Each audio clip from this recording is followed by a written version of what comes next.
The leash was still in my hand, but Buddy was gone. He vanished into the forest like smoke. No sound, no bark, just gone. I screamed his name so loud it echoed off the cliffs. Nothing, just wind and trees. And then the guilt hit me like a truck. I lost him. It was late morning, sunny, quiet.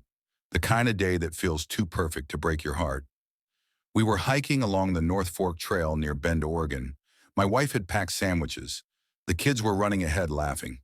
And Buddy, our 8-month-old German Shepherd puppy, was trotting right beside me. Ears perked, nose twitching, like always one squirrel. That's all it took, a flicker in the underbrush, and Buddy lunged before I even registered it. The leash slipped through my fingers like water. I heard a rustle, maybe a yelp, and then nothing. We searched for hours. I ran up and down the trail calling, whistling, begging the trees to give him back. My son Jake cried until he fell asleep on my back. My daughter just kept whispering, "He's smart, Dad. He'll come back." But the longer we stayed, the more the silence grew into something unbearable. By afternoon, we had to make a choice. The sun was dipping, and the forest wasn't safe at night. I left food at the trailhead, Buddy's blanket, even one of my old shirts. It felt like abandoning a piece of my soul. I filed a lost dog report with the ranger station before we even reached the car. 8-month-old German Shepherd puppy. I told him rich black, in 10 names, Buddy friendly. But anxious, I said it, like a soldier giving a last known position. But I was already sinking. I couldn't look my kids in the eye. That night back in Bend, I couldn't sleep. I sat by the window staring at the stars, wondering if he was cold, hungry, hurt, wondering if he thought we'd left him. I blamed myself over and over. I should have held tighter, should have trained him better, should have known he'd chase at 3 a.m. I opened my phone and started searching for search dogs. I joined every local lost pet page, sent messages to shelters as far as Portland. I texted a friend who knew a tracker. I wasn't giving up, but the forest was vast and a German Shepherd puppy out there alone. Even one as clever and brave as Buddy didn't stand much chance. Or did he? What if he was already moving? What if he remembered the way home by morning, the posters were printing, and I had mapped out every route Buddy might have taken? We drove back to the trailhead, then further north, checking every dirt road, every campground, asking hikers, park rangers, even gas station clerks. No one had seen a German Shepherd puppy. No one had heard anything. We left flyers at trail markers, grocery stores, and pinned one outside the Dash Whites National Forest Visitor Center. Lost dog, German Shepherd, puppy 8 months old. Name Buddy, last seen near North Fork Trail. I included my number and circled the map in red. I said we were offering a reward, though honestly, I would have given anything, just to hear his bark again. That whole day I couldn't stop seeing his face, the way his ears tilted sideways when he was curious, the way he'd curl up beside our daughter to nap. He was more than a pet, he was family, and now every hour that passed without a sighting felt like losing him all over again. My wife Emily tried to stay strong, but that evening as we taped another flyer to a trail, head sign, she finally broke. What if he's scared and thinks we abandoned him? I had no answer, just silence and the sinking weight in my chest. That night, I stayed up late reading stories online. Dogs who'd survived weeks alone, some that had traveled miles to return home. I found one about a Labrador who crossed 3 counties to find his family's old house. It was foolish, I know, to hope for miracles, but I couldn't stop because Buddy wasn't just any dog.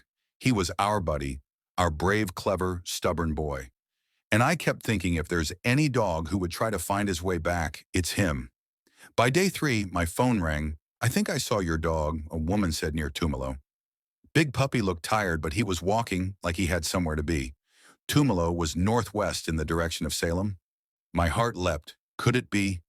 Could our German Shepherd puppy really be trying to come home? We jumped in the car, tearing down the road like there was a fire behind us. When we got there, we searched everywhere.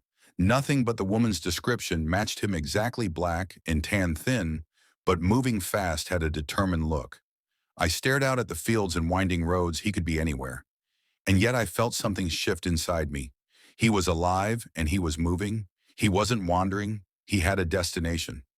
That's what kept echoing in my mind as we drove back from Tumalo, Scanning the tree lines and fence posts, I kept thinking about the way the woman described him. Not lost, not panicked, just focused. Like he knew where he was going, like he had a mission. I pulled up Google Maps and traced a line between Bend and our home in Salem. It was over 100 miles, highways, farmland, rivers, forested foothills. Not exactly a gentle stroll for a puppy. Barely 8 months old, that path should have been impossible. But this was Buddy, and if instinct and love could fuel a journey, I knew he had both in his heart. I started calling ahead to towns along the route. Sisters Camp, Sherman, Detroit. I posted in every Facebook group I could find, asking if anyone had seen a young black and tan dog moving alone. Within a day, a man from Sisters replied, "I saw a pup like that near my orchard." He wrote, "Didn't come close. Just sniffed around the compost bins and left no collar. Looked tired." That was 2 days after the Tamalo sighting. He was moving northwest toward home. The tracker I'd messaged earlier finally called me back. She was a retired K-9 handler used to working with search teams. "Your dog's not circling back," she told me. "He's pushing forward." That's rare, but it happens. Some dogs, they just don't stop. I asked her why, because they still believe they belong. Those words wrecked me. I sat in the driveway, staring at the sky, thinking about the night Buddy came into our lives. Small, trembling, curled into our daughter's lap like he was already home. He'd picked us, and maybe in his mind he was still just trying to return to what was his. The next day we set out on a new plan. Every 10 miles we left scent markers, his blanket, my t-shirts, old toys. I even scattered bits of his kibble along the tree lines at near back roads. My wife thought I was grasping. Maybe I was, but somewhere out there our puppy was walking. Maybe limping, maybe hungry, but walking, and he was closing in. The map on our kitchen wall looked like something out of a detective movie. Dotted lines, red pins, handwritten notes beside towns. Each pin marked a place someone had seen him. Sisters, then Marion Forks, then Mill City, always alone, always moving northwest. Each new sighting sent a shock of adrenaline through me, followed by hours of silence that hollowed me out. Marion Forks was nearly halfway to Salem. I stared at the pin and whispered, "Buddy, how are you even doing this?" The roads between those towns weren't friendly. Narrow highways with no shoulders. Thick forests on either side. No sidewalks, no lights. Logging trucks, speeding cars. And still somehow our puppy was surviving. Not just surviving, choosing the right direction. At one point, someone messaged me from a truck stop near Detroit Lake. They said a scared old-looking shepherd puppy had snuck around the back of the lot during the night, rooting through a trash bin. When the cook stepped outside, he bolted into the woods, didn't bark. Just stared at me like he wanted to ask something, then ran. That line stayed with me all day, like he wanted to ask something. What would a lost dog want to ask? Am I close? Have you seen my family? Can I keep going? I started thinking less like a desperate dad and more like a trail scout. Where would he rest? Where would he drink? Which paths had the least people, least threat? I printed topographic maps, drew out elevation changes, water sources. It was ridiculous. And yet every time I found a logical place, a valley trail, a wooded turnoff, someone would message within days saying, "I think I saw him here." He was making it real. Not all reports were hopeful. One man said he'd seen a dog limping across a farm field near Mahama. He was dragging his back leg a little, he said, but he didn't stop. That was the 5th confirmed sighting in a 10-day span. At that pace, he could reach Salem in a week if he could hold on. We checked every vet clinic along the way, just in case someone brought him in. Nothing shelters hadn't seen him. No one had been able to catch him, call him, even touch him, but they all said the same thing. He looked determined, and then a woman from Sublimity messaged. She saw a puppy sitting at the edge of her orchard at dawn watching the road. "He didn't move when I spoke to him." She said he just looked tired and kind of sad. Then he vanished into the trees again. What was he chasing? Or maybe the better question was, who was waiting for him at the end of it? The rain started the next morning. It wasn't a soft drizzle. It was that Oregon kind of rain that soaks you through in seconds, relentless and cold. I stood on our porch in Salem, staring out at the gray sky, and all I could think was, is he out there in this? No shelter, no coat, no food, just miles of slick pavement and mud. I closed my eyes and pictured Buddy soaked to the bone ears, flat against his skull, moving forward with his nose low to the ground, searching for something familiar. A smell, a sound, a memory. The thought nearly broke me. I couldn't eat, couldn't work. Every part of me felt like it had been stretched thin and hung out in that storm with him. My wife tried to comfort me, but her eyes looked just as tired. And the kids, they'd stopped asking when he was coming back. That silence was worse than their tears. By late afternoon, we got another message. A farmer just outside Silver Falls had seen a black and tan pup under his equipment trailer shivering. I left some food, but when I came back, he was gone. Left paw prints in the mud. That meant he was close, so close, I called the farmer and drove out there myself, hoping to pick up the trail. I walked through the wet fields with a flashlight, even though the sun hadn't fully set. Every shadow made my heart jump. Every movement in the bushes had me whispering, "Buddy, please." Nothing, just the sound of rain on leaves and mud sucking at my boots. Back at the car, I opened the hatch and sat down, defeated. I reached under the seat and pulled out Buddy's old tennis ball, the one with half the fuzz torn off and his bite marks all over it. I held it in my hands like it might somehow guide him home.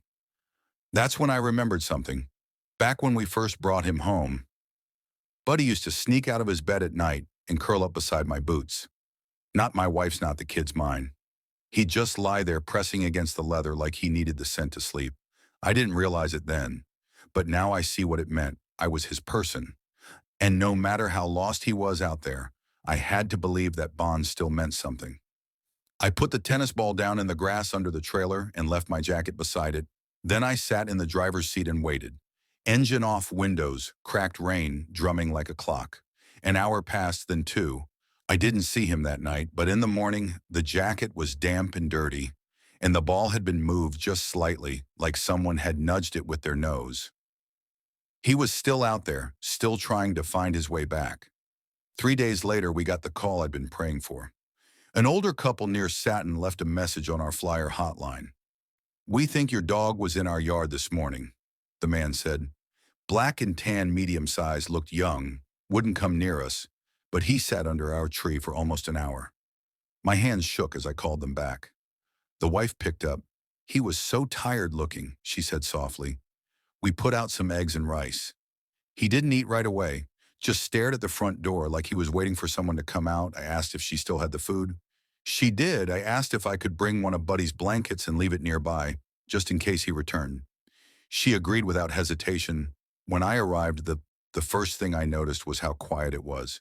Acres of soft pasture pine trees lining the back fence, and a single red maple in the center of the yard. That's where he'd been. I spread the blanket carefully, placed a few toys on top. His rope tugged his squeaky squirrel and left another worn t-shirt of mine nearby. Then I added a note. "Buddy, we're still here, keep going." The couple invited me in for coffee. Their living room smelled like cinnamon and had family photos on every wall. I looked at their smiles and thought, that's the kind of home Buddy must have seen in his head, the kind he was trying to reach. As we talked, the woman mentioned something I'll never forget. When he left, she said, "He didn't just run off. He stopped, looked back, then headed west like he had a map in his hills."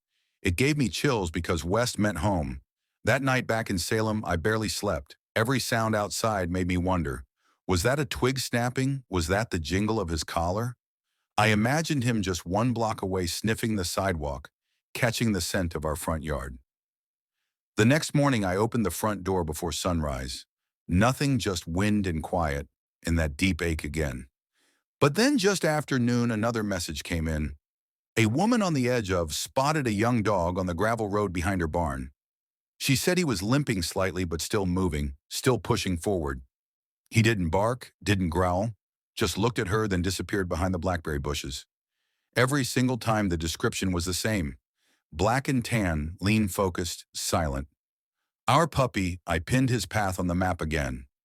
The line was no longer just hopeful. It was clear he was cutting through the towns, dodging the highways, following some deep invisible thread only he could sense. And now, he was less than 10 miles from home. The video was blurry, shot through a rain-smeared window, but the shape was unmistakable. A boy in Southeast Salem had posted it to a local neighborhood app. This dog came into our yard last night. He didn't bark, just looked around and left. I watched the shaky clip on loop. There at the edge of the frame was a thin-soaked puppy, black and tan, head low tail still limping slightly. It was him. It was Buddy. He had made it. I jumped up from the table and shouted for Emily. The kids ran downstairs. We all crowded around my phone watching the grainy footage over and over. My daughter clutched her stuffed toy like it might help her believe what she was seeing. My son whispered, "He's trying to find us." We drove straight to that neighborhood. It wasn't far, maybe 8 blocks from our house. I parked the truck, got out, and stood in the middle of the wet street, turning slowly in a circle, scanning every yard, every fence line, every porch,